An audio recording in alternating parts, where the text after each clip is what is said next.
Bom dia, meu querido Otávio. Como é que Tudo bem vai? com Você tá você? bem? E aí, como é que estão as coisas?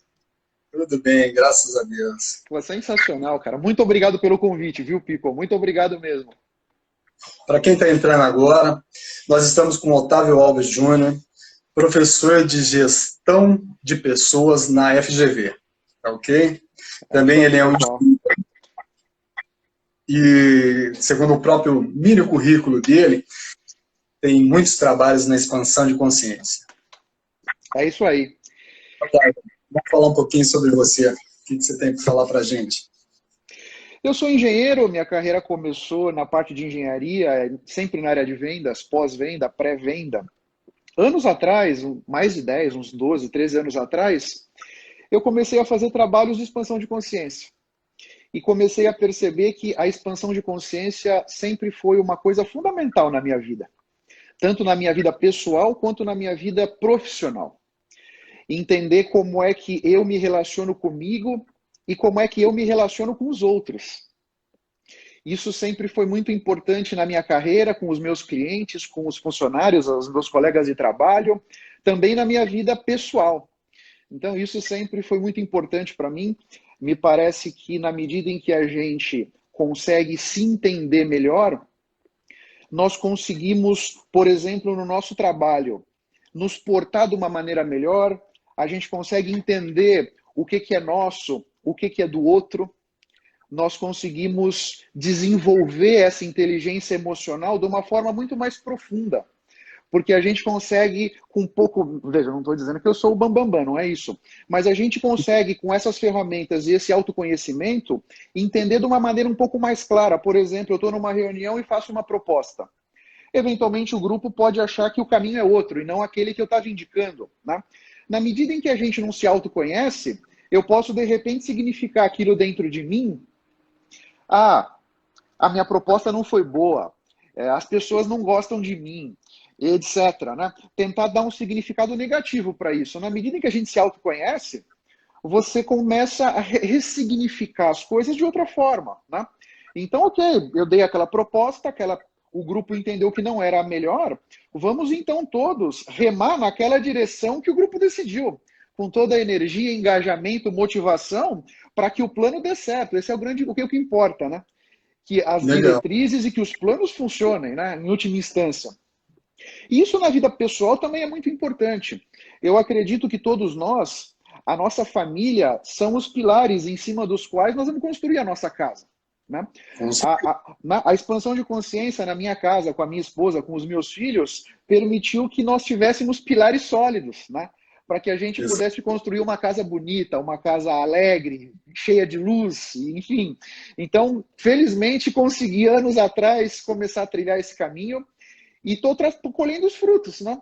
É um caminho que começou em algum momento e não termina, né? Legal. Continuamente a gente vai, sempre tem um degrau para você ir um pouco mais fundo, mas essa consciência realmente foi muito bom para mim, para minha carreira, para minha família, para minha relação com as minhas crianças, né?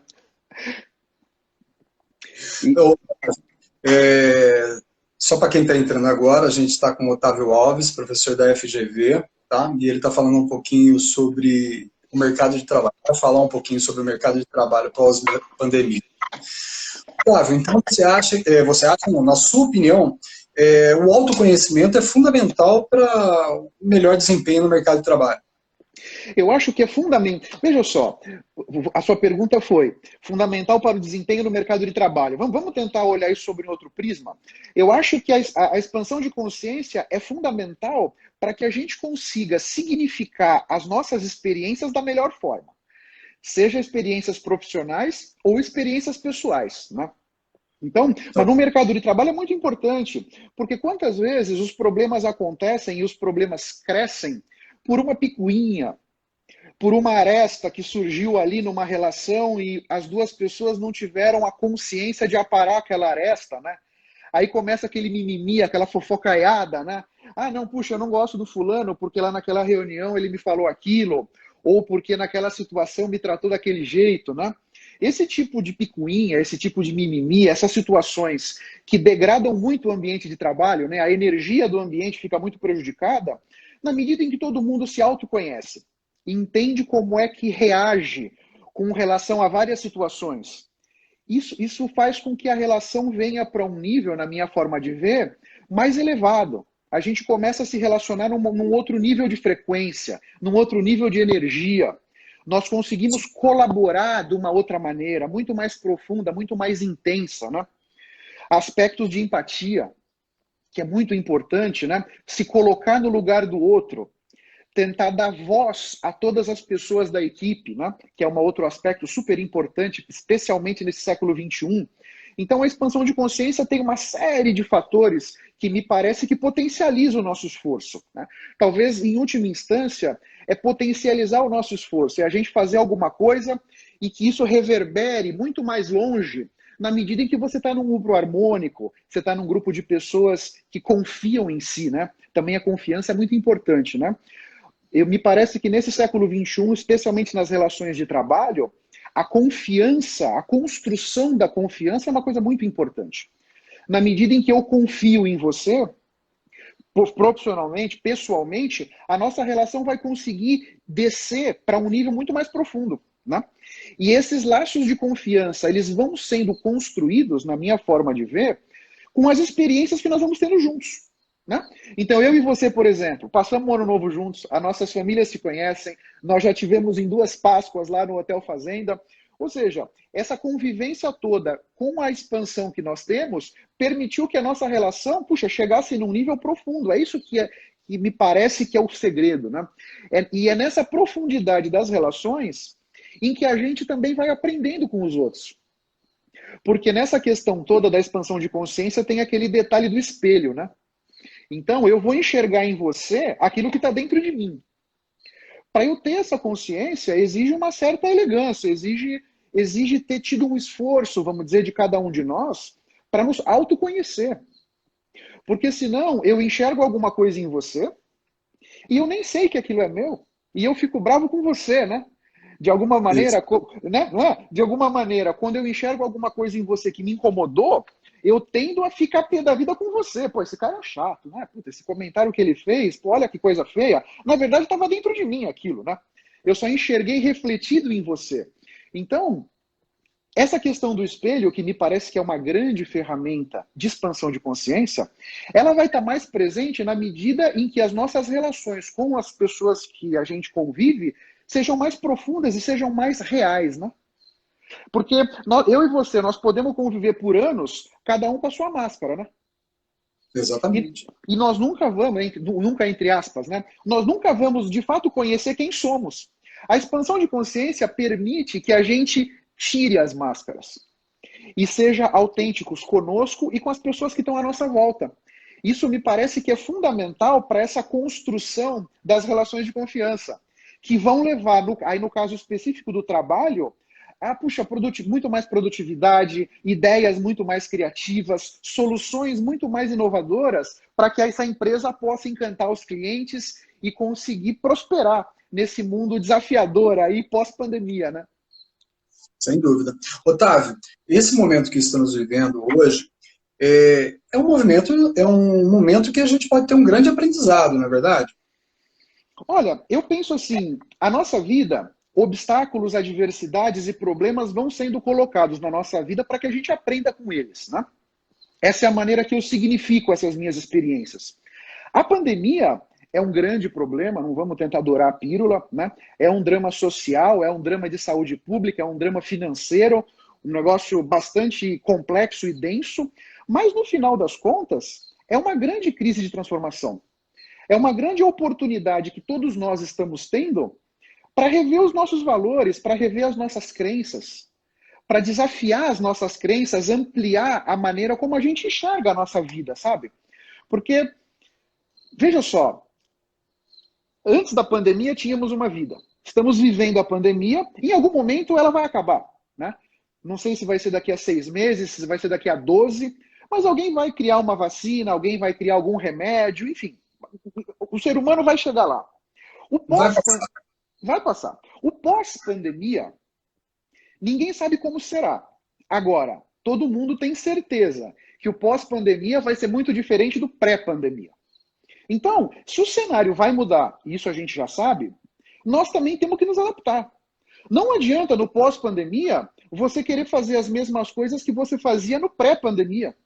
Porque mudou completamente. O ambiente de negócios mudou, a forma de nos relacionarmos mudou, a forma de trabalhar mudou, os modelos de negócio mudaram, tudo mudou, tudo está mudando. E está mudando muito rápido. Esse é um ponto importante, eu acho, pensando no trabalho.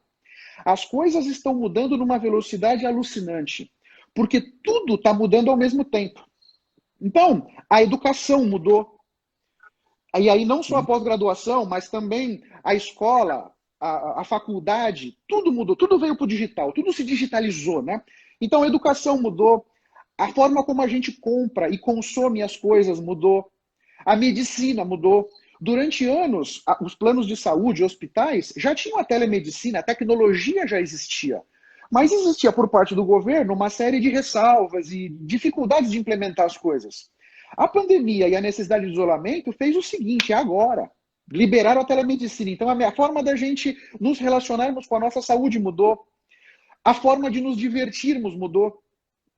Então, no pós-pandemia, será que nós todos vamos continuar indo em barzinhos, indo nos restaurantes como a gente ia, cinema, teatro, etc.? Não tenho certeza, né? Essa resposta ainda não existe, mas não me parece.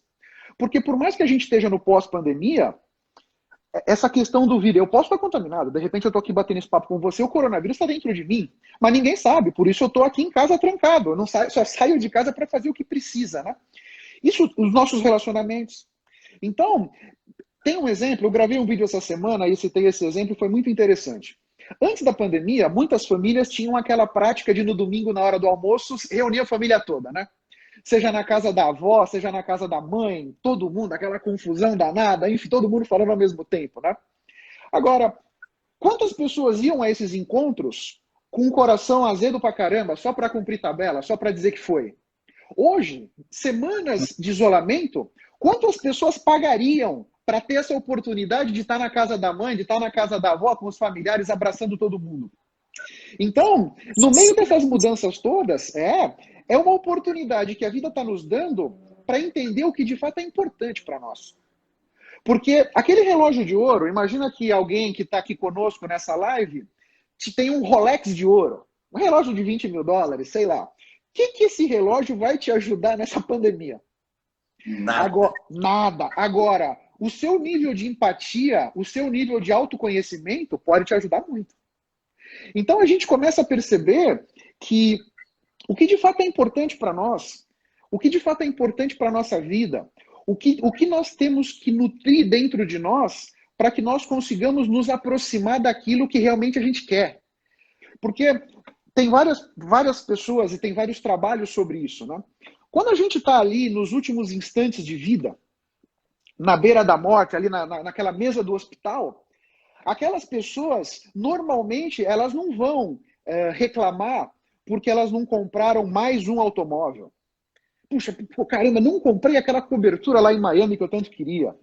Puxa, aquele sítio eu acabei não comprando, não deu tempo. Não é isso que as pessoas ficam ressentidas.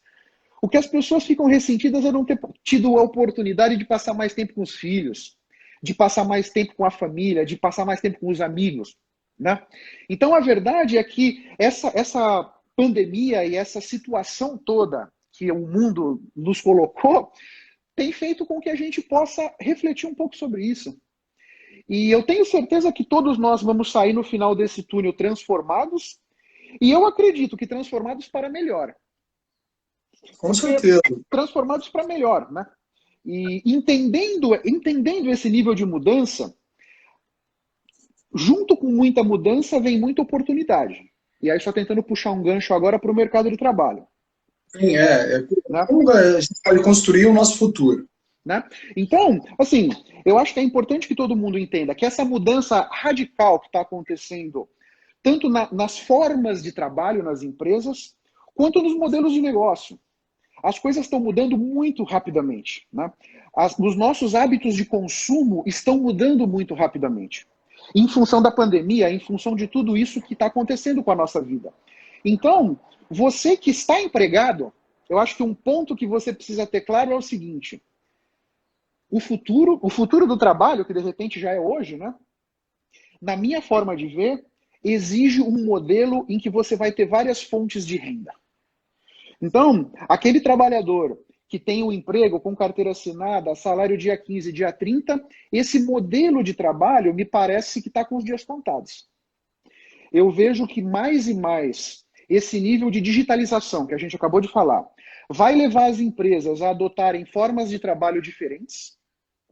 E são formas de trabalho que vão exigir ou vão necessitar menos funcionários. Porque junto com essa digitalização da nossa sociedade, que está se acelerando muito pela pandemia, vai levar aos escritórios e às empresas que estão lutando para sobreviver. Nesse momento, as empresas grandes ou pequenas estão lutando para se manter vivas. E nessa luta para se manterem vivas, paradigmas de décadas estão sendo quebrados em horas. É uma coisa incrível, né? Então, muitas empresas, a maioria das empresas não fazia home office, por exemplo. Não fazia home office porque o dono achava que não fazia sentido, porque o diretor achava que as pessoas em casa não iriam trabalhar com o mesmo engajamento, dando sangue. Ah, não, puxa, as pessoas ficam em casa, vai todo mundo fazer churrasco, vai ser festa.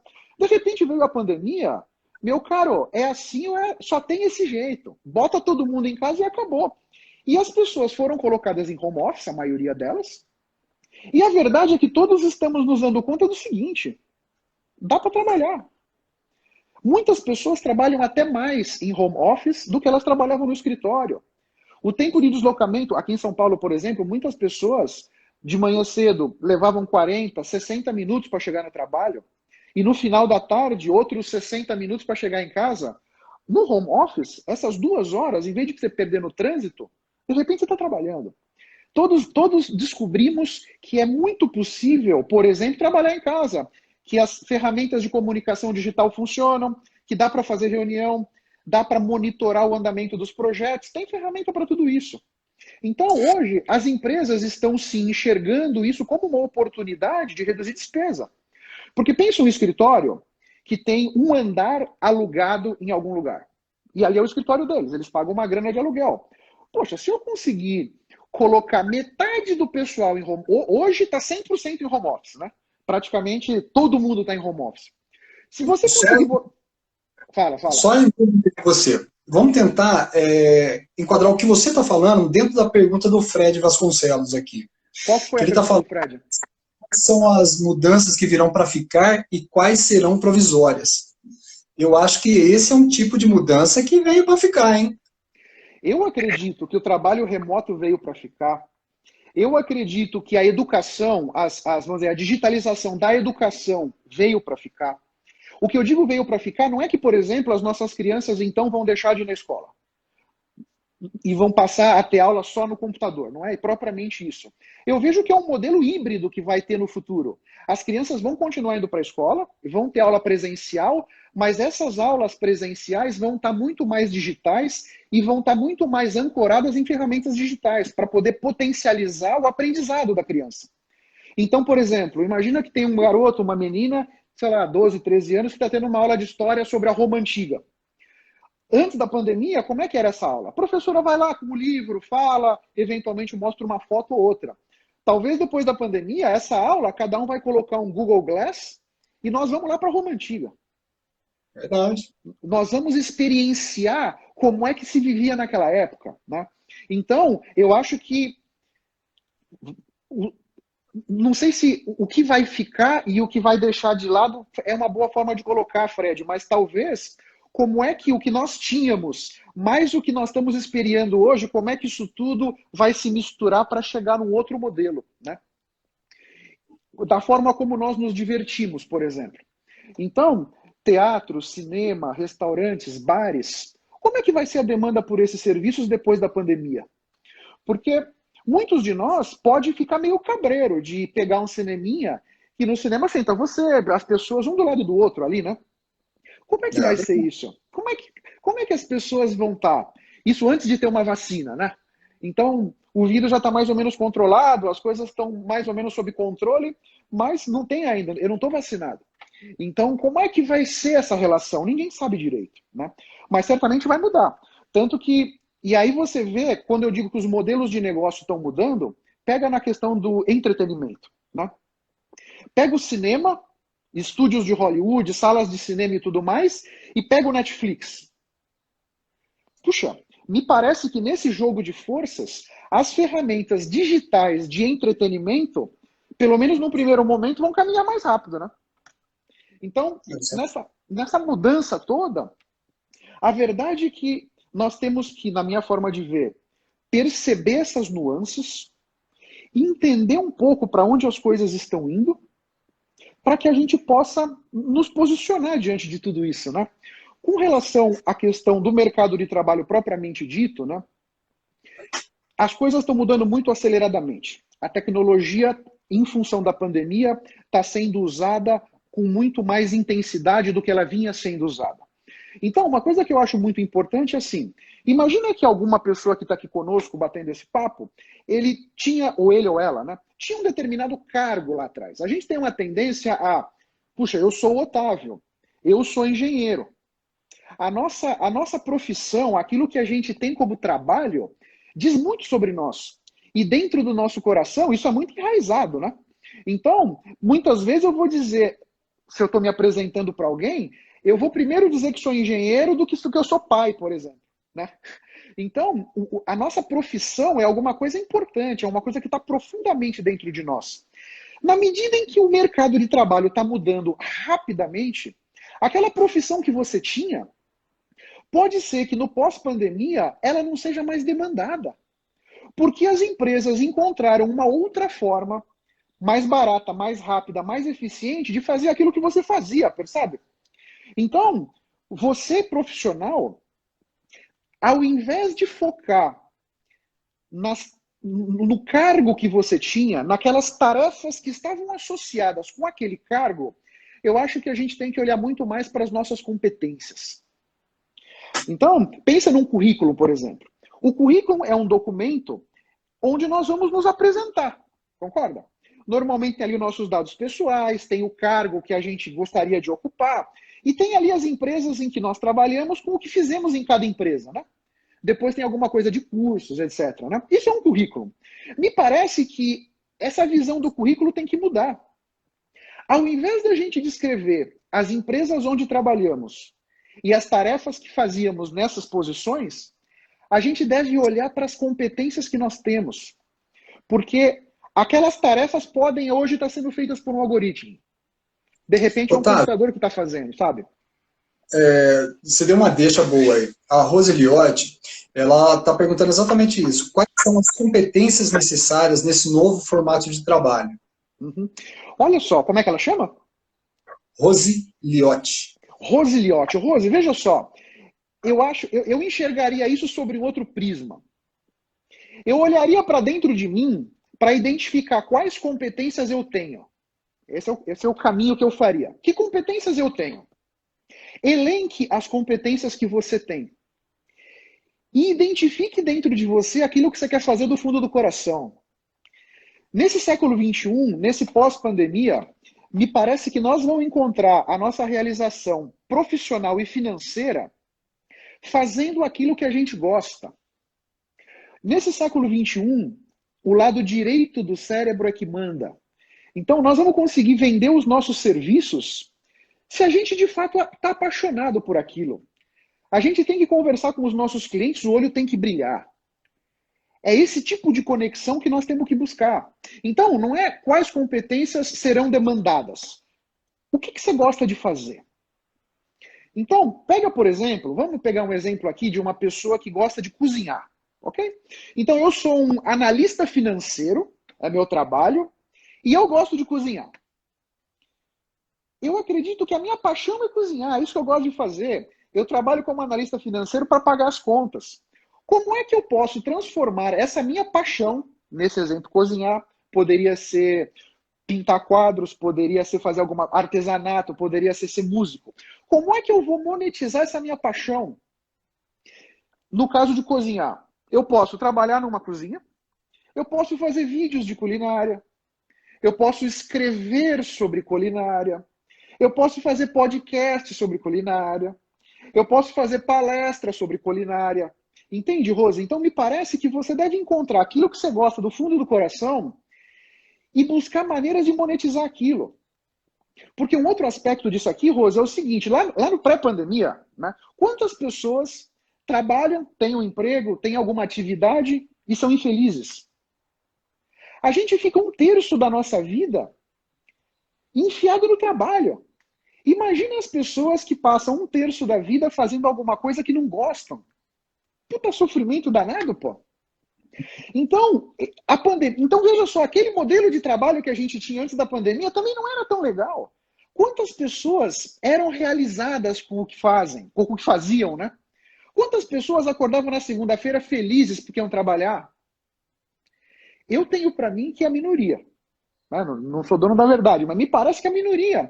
Então, essa pandemia também está nos dando a oportunidade de, dentro desse monte de mudanças que estão acontecendo, encontrar aquela fresta que está se formando em função das mudanças. Opa, é nessa fresta que eu vou me dar bem.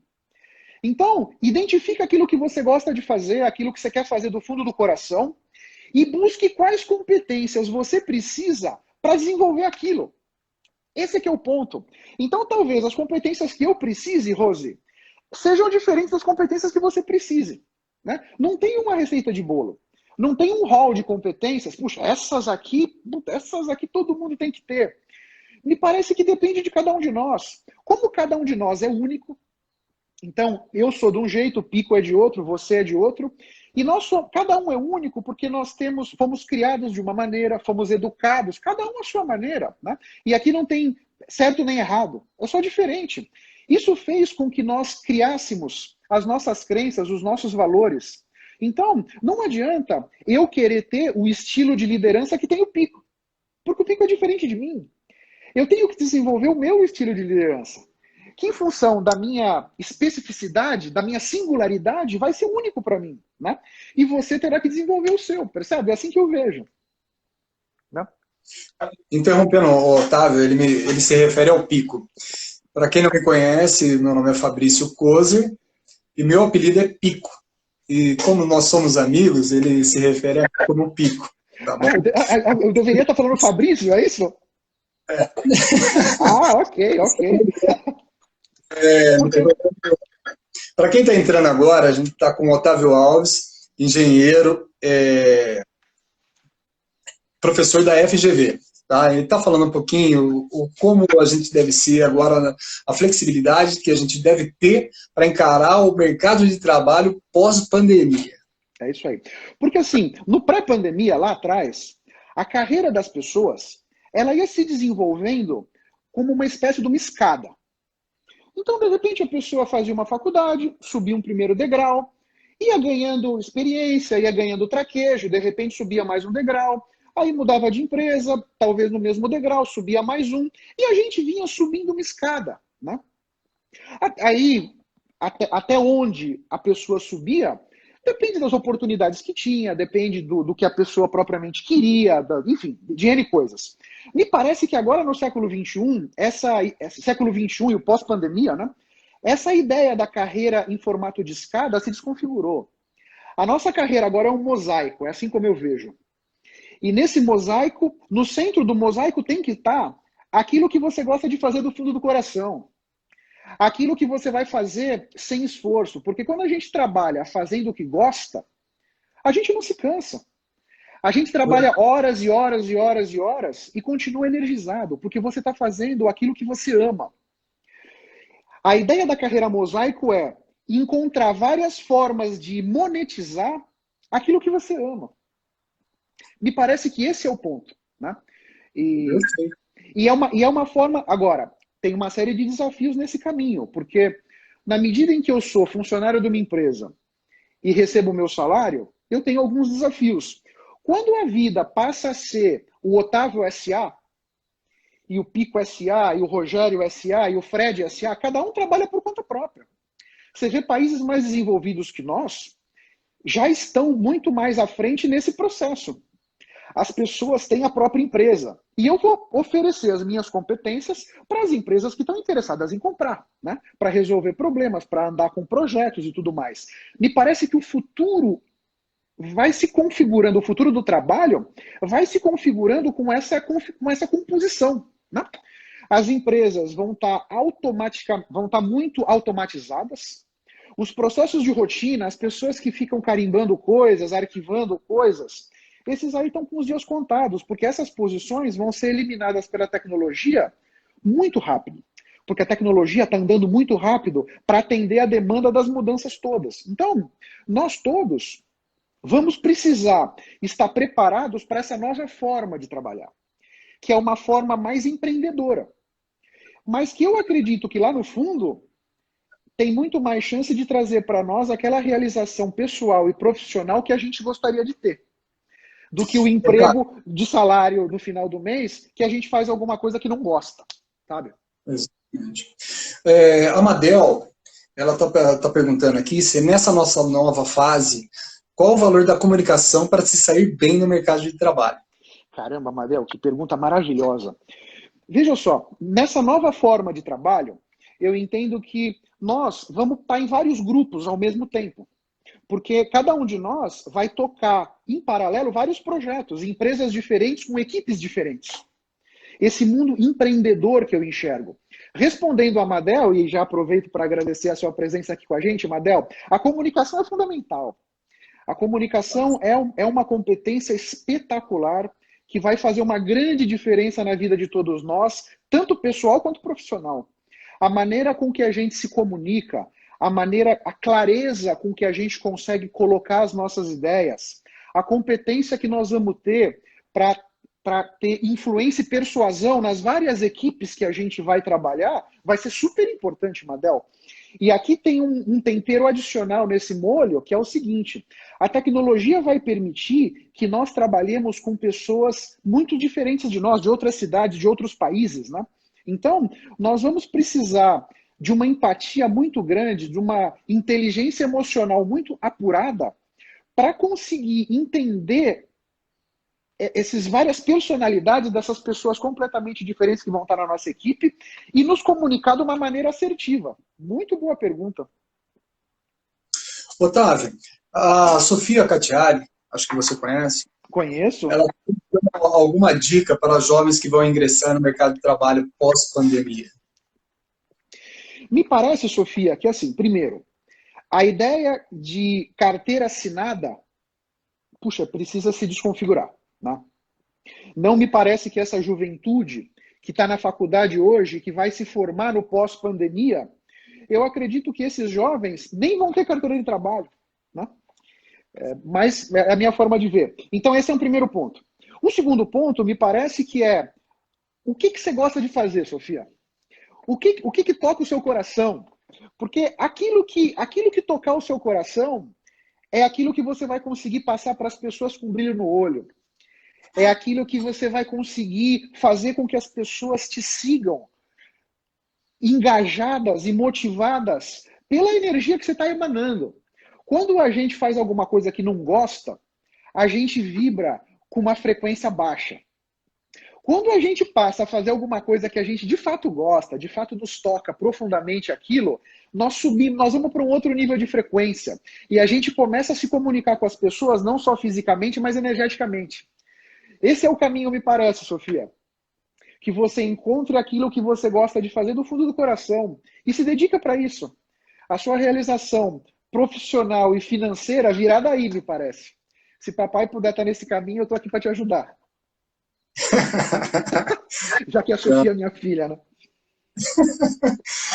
O Fred também chegou a perguntar para a gente, Otávio, quais as perdas que vamos ter nesse momento de transição, né? Você já chegou a falar, frequentar teatros, bares, tudo isso daí a gente vai rever essas coisas, né? Então ele chega a afirmar isso, então haverão perdas, correto? Olha só, é uma forma de ver, né? Não é propriamente a minha forma de ver, mas é uma forma de ver. Eu prefiro enxergar, Fred, assim, não é que propriamente que vão haver perdas. Eu acho que as coisas vão mudar. As coisas vão ser diferentes. Né? Como em vários momentos da nossa história, da humanidade, as coisas mudaram. Agora elas vão mudar. Mais rapidamente, é verdade, mas elas vão mudar. Então, talvez aquele pessoa que é proprietária de um teatro, eu sou dono do teatro. Então eu ganho dinheiro com as peças que vêm ser performadas aqui no meu teatro, vender ingresso, a lanchonete, etc. Essa pessoa tem que entender que o modelo de negócios possivelmente vai mudar. Então, eu não sei se necessariamente para pior, talvez para melhor, né? Mas essa pessoa vai ter que entender que o mundo está mudando e ela vai ter que se adaptar. Ela vai ter que procurar se reinventar. Esse é um momento que a humanidade está sendo colocada numa situação em que a criatividade é muito importante, né? E todo mundo entender, tem aquela história do sair do quadrado, né? Eu acho que a questão principal não é sair do quadrado. A questão principal é que todos entendamos que não tem quadrado. Esse quadrado que a gente acha que está dentro, a nossa mente é que criou esse quadrado. Porque, na verdade, o impossível existe apenas para aquele que crê na impossibilidade. Esse quadrado em volta da gente só está lá para as pessoas que acreditam nisso aí. Então, Fred, nesse sentido, eu acho que essas mudanças todas, a maré está subindo mais para uns barcos do que para outros barcos, eu concordo com você nisso. Agora, esses barcos que de alguma maneira não estão subindo tanto com a maré, eles precisam entender o que está acontecendo e se adaptar. E se adaptar para conseguir surfar a próxima onda. Porque a próxima onda virá. Né? Não é porque nós perdemos essa onda que perdemos a guerra. Não, não. Tem outras ondas que estão vindo. E a gente tem que estar posicionado para conseguir aproveitar essas oportunidades. É assim como eu vejo, né? Legal.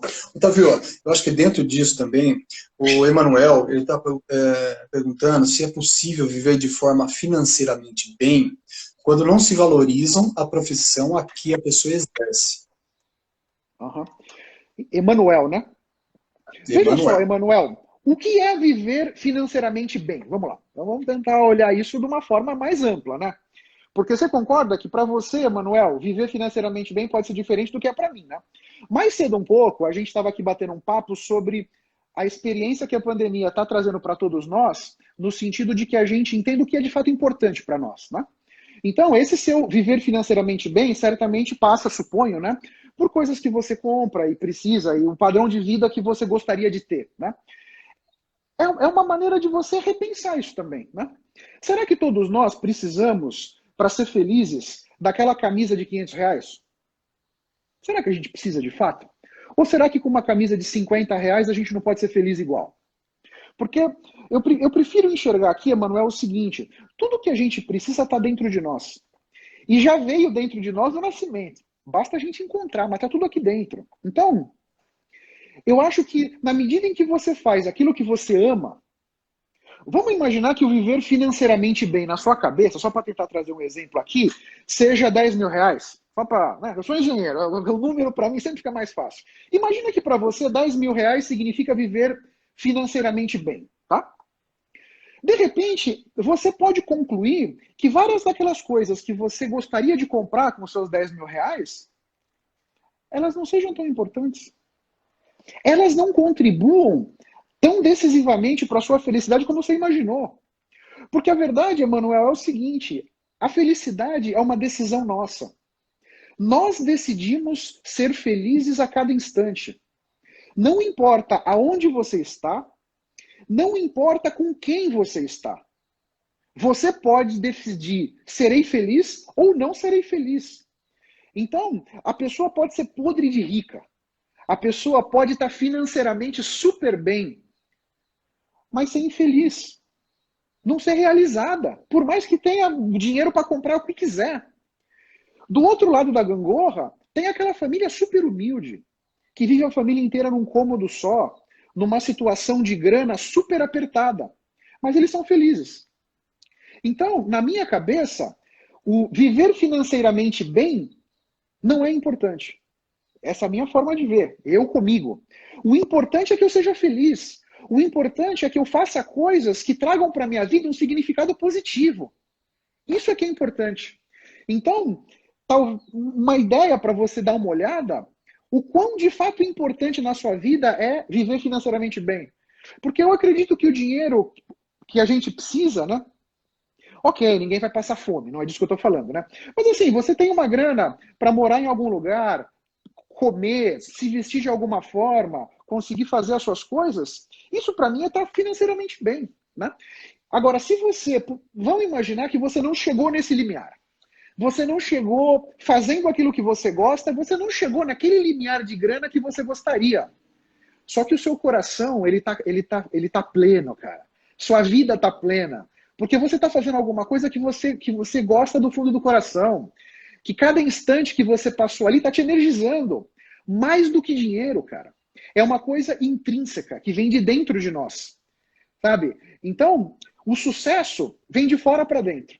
Várias pessoas podem achar que eu, por exemplo, sou uma pessoa de sucesso. Isso não significa nada. Porque essa é a opinião dos outros.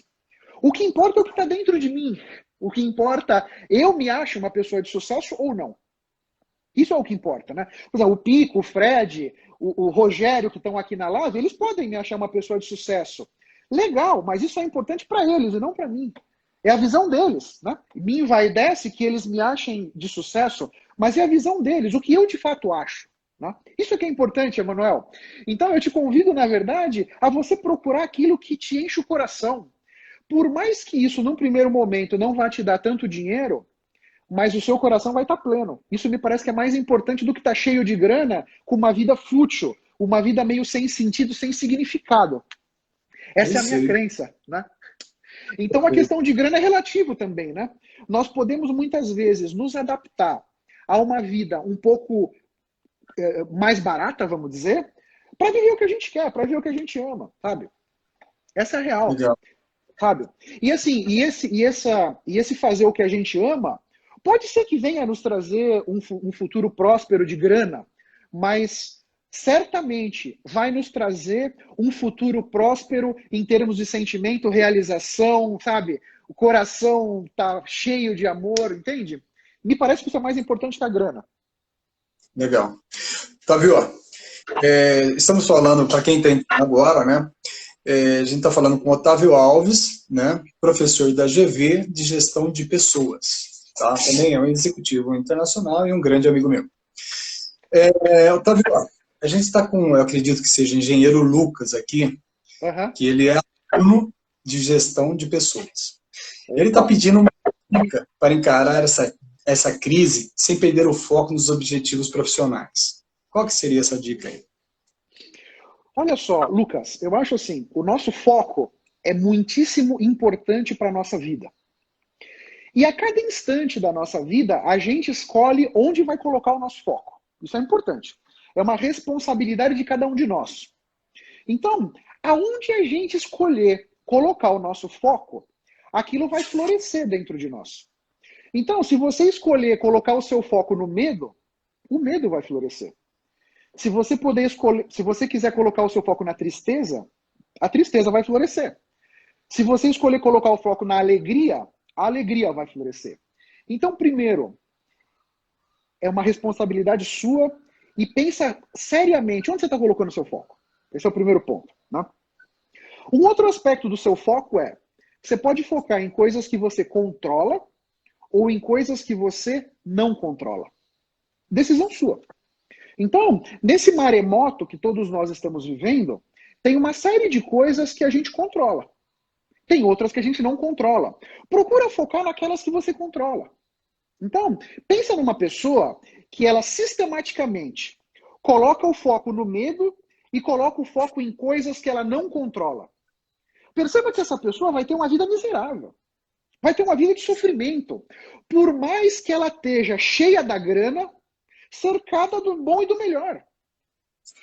Veja que dentro dela, ela escolheu, talvez inconscientemente, colocar o foco em coisas que ela não controla e, por exemplo, no medo. Né? Não importa quanto dinheiro ela tem, ela vai viver em sofrimento. Então, essa questão do seu foco é fundamental, primeiro ponto. O segundo ponto, Lucas, eu acho que é o seguinte, é você ter muito claro aonde você quer ir, que objetivos você tem para a sua vida. Então, isso é muitíssimo importante. Quando você tem claro por escrito, bonitinho, né? Para onde eu quero ir? Então, hoje estou aqui, amanhã quero ir para lá. Quando você sabe claramente para onde você vai e quais caminhos você gostaria de percorrer para chegar lá, independente do mundo à sua volta estar girando, sabe aquele filme do furacão? Então tá você no meio de um furacão. O furacão está girando aqui à volta de você. Tá passando vaca, tá passando trem, caminhão girando à sua volta. Só que você sabe para onde você quer ir. É para lá que eu vou, porque é para lá que eu defini que é o meu caminho. Isso vai fazer com que, por mais que o ambiente esteja um maremoto de noite, você num caiaque no meio do oceano, num tremendo maremoto, aquelas ondas incríveis vindo para cima de você. O seu foco está no lugar certo e você sabe para onde você quer ir. Você vai continuar remando naquela direção que você escolheu. Eu acho, Lucas, que esse é o grande ponto. Quando a gente tem claro os objetivos que nós temos para a nossa vida, isso nos ajuda a cada instante procurar nos aproximar daquele lugar. Isso dá significado para as nossas ações, isso dá significado para tudo que a gente faz, porque nós estamos caminhando na direção daquele lugar que a gente quer estar. Isso para mim é muito importante. E isso tem um aspecto profissional e também tem um aspecto para a nossa vida pessoal, né? Saber para onde a gente vai. Então, esse objetivo da onde a gente vai, me parece que a nossa vida, nós somos multifacetados, né? A nossa vida tem várias nuances. Então, nós temos que definir objetivos para cada uma dessas saúdes, né? Então, para a nossa vida financeira, para a nossa vida profissional, para a nossa vida pessoal, familiar, para cada uma dessas nossas vidas, nós devemos definir objetivos e caminhar naquela direção. Isso me parece que dá muita estrutura, isso me parece que dá muito foco para a gente caminhar naquela direção que a gente quer ir. Porque no final das contas, nesse mundo agitado que a gente vive, né? Quem é que está pilotando o nosso avião? Esse é o ponto, né? Então, o nosso avião está voando, isso eu não tenho essa dúvida. Agora, quem está pilotando o seu avião? É você que está pilotando ou é outra pessoa que está pilotando? Na medida em que você permite que uma outra pessoa pilote o seu avião, você está delegando para essa pessoa os destinos da sua vida.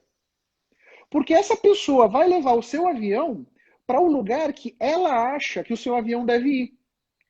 E esse lugar pode não ser o lugar que você gostaria que o seu avião fosse, né? Quando você tem claramente na sua vida os objetivos definidos, é como se você sentasse e passasse a pilotar o avião da sua vida. Porque você vai levar o avião da sua vida para onde você quer que ele vá. Entendeu? Então, me parece, Lucas, que esse é o grande ponto. Onde você coloca o seu foco e que objetivos você tem, sabe? Nesse momento da turbulência, sei lá, a cada 2 meses, pega o papel onde estão os seus objetivos, avalia aqueles objetivos, porque, você definiu que era para a direita que você queria ir. Em função da turbulência toda, você mudou de ideia. Não é mais para a direita que eu vou, agora é para a esquerda. Legal, muda o objetivo. É o seu plano de vida, muda o objetivo, né? E continue caminhando naquela direção, né? Isso dá muita segurança e traz muita realização, eu acho, para as nossas ações e para as coisas que a gente faz. Otávio, eu tenho uma pergunta aqui do Rogério. Eu acredito que ele seja enfermeiro, né? Uhum. E ele está perguntando, no momento que estamos vivendo, se haverá um boom da profissão de enfermagem, tá? E mesmo assim, qual seria essa amplitude, a expectativa de amplitude no mercado de trabalho pós-pandemia? Uhum. Vai ter uma certa revalorização dessa profissão, não vai não? Olha só, eu acho que desde antes da pandemia, eu já enxergava que a profissão de enfermagem tinha uma tendência de alta danada. Porque vamos olhar para a medicina, né? A tecnologia está entrando na medicina como está entrando em tudo, né? Então, a inteligência artificial está cada vez mais nos ajudando a identificar problemas cardíacos melhor que os cardiologistas, a analisar resultados de exames de imagem melhor do que os médicos, identificar problemas nos olhos melhor do que os oftalmos, né? Então, o médico, me parece que nesse campo de batalha, ele está numa posição mais desafiadora do que o enfermeiro. Porque o médico, ele vai precisar se reinventar muito para conseguir se manter relevante. Porque se o computador consegue fazer um exame diagnóstico de um ecocardiograma, por exemplo, melhor que o cardiologista, quem é que vai precisar do cardiologista amanhã? Daqui a 5, 10 anos? Você vai, faz o exame, o computador analisou o seu exame e te dá não o veredito, né? Te dá o diagnóstico, né? O enfermeiro, e agora eu vou é a impressão que eu tenho da profissão, né? O enfermeiro, ele está na área de saúde, mas ele está mais em contato com o paciente. O enfermeiro tem mais uma relação humana com o paciente no dia a dia do tratamento do que o médico, me parece, né? Então, nesse sentido, a demanda por alguém com essa expertise de enfermagem tem uma tendência a crescer e se manter em alta. Mais do que do médico. Eu imagino que no futuro a gente vai precisar de mais enfermeiros do que médicos. É a forma que eu enxergo. Porque parte do trabalho do... Você fala isso porque quem realmente põe a mão na massa, né? Exato. Exato. Então, tem profissões que são mais automatizáveis do que outras, né? A profissão de enfermagem é praticamente zero o potencial de automatizar. Pelo menos a gente não consegue enxergar no horizonte, né? Talvez daqui a 100 anos tenha um robô enfermeiro, sei lá. Mas tá longe disso aí, né?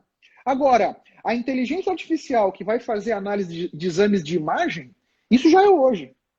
Né? E a tendência é que esses softwares, esses algoritmos, vão melhorar exponencialmente no tempo. Então, daqui a 2, 3 anos, esse algoritmo vai estar muito melhor do que ele está hoje. Né? Porque pensa só, vamos pensar um cardiologista. E vamos pegar um cardiologista diligente, um cara que se esforça, que se procura se manter atualizado e tudo mais. Como a inteligência artificial, os algoritmos, eles vão ter todos os trabalhos de cardiologia que já foram publicados em todos os congressos do mundo na base de dados. Como é que eu, que sou um ser humano, se eu fosse cardiologista, puxa, 1, 2 vezes por ano eu vou num congresso, eu procuro estudar e tudo mais, como é que eu vou conseguir competir com uma máquina que tem dentro dela todos os trabalhos que já foram publicados daquele assunto a todo tempo? Você concorda? Difícil, né? Exato. Agora, o enfermeiro que está ali com o paciente no dia a dia, procurando implementar aquela técnica de resolução do problema do paciente no dia a dia, no contato com ele, me parece que tem um futuro bem próspero aí. Bem próspero. Claro que é uma profissão que também vai precisar estar atenta, né?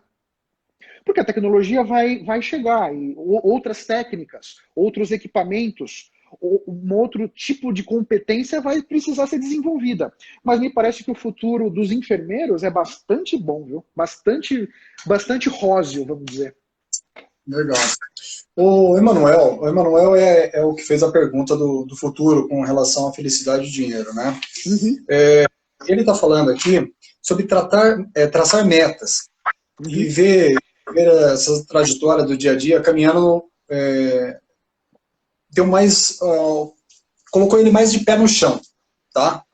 Então, o que ele tinha perguntado naquela hora? Ele trabalhar com artes. Certo. Né? Dentro dessa... eu acho que ele sente um pouquinho de falta de reconhecimento com relação a isso. Seria mais isso. Né? Então, ele está, de uma certa forma, acho que agradecendo a você, que colocou ele pé no chão, né? Certo. E colocou para traçar novas metas.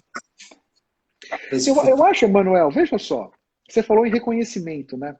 Isso me tocou, né? Porque eu sou uma pessoa que clamo por reconhecimento. É engraçado, o Otávio é assim, né? Então, isso é um buraco que está dentro de nós, tá? Vou abrir meu coração aqui. E eu tô contigo abraçado nessa questão, né? Me parece que você deveria tentar entender o que está por trás disso, né? A princípio, nós deveríamos nos bastar. Mas, pelo visto eu certamente, pelo visto você também, precisamos do reconhecimento do outro, né? Quando a gente leva a nossa vida precisando do reconhecimento do outro, pô, isso é um sofrimento danado, hein? E eu sofro contigo esse aí, tá? Então me parece que a questão aqui é você deveria olhar para isso, né? O que dentro de você te leva a precisar do reconhecimento do outro? Deixo isso com você para você dar uma pensada. Agora, pensa no mundo das artes. Então, eu não sei bem que arte. Nossa, o mundo das artes é amplo, né? Mas vamos imaginar que você seja alguma pessoa que mexa com artesanato, que mexa com, né, coisas assim.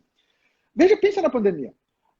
Eu acho que o pós-pandemia, nós vamos estar muito mais dentro da nossa casa do que fora. É a minha forma de ver. Se nós vamos estar muito mais dentro da nossa casa, a gente vai usar muito menos perfume, produtos para o cabelo, para aqueles que têm cabelo, maquiagem. Então, o pós-pandemia, ele pode ser muito duro com esse tipo de produto. Agora, para alguém que é um artista, que faz, por exemplo, objetos de decoração, o pós-pandemia pode ser muito próspero. Porque se as pessoas vão ficar mais tempo em casa, elas devem, puxa, buscar um ambiente mais agradável para si.